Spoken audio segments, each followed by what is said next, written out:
છેલ્લા 12 વર્ષથી આ ગ્રુપ કંઈક ને કંઈક યુનિક થીમ સાથે ગણપતિ પંડાલનું આયોજન કરે છે.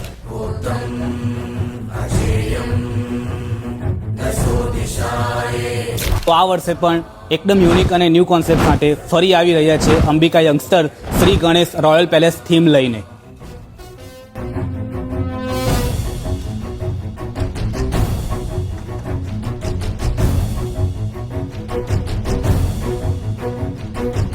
Four the first time in Bharuch આ આખો ભવ્ય પંડાલ પીઓપીમાંથી બનાવવામાં આવી રહ્યો છે.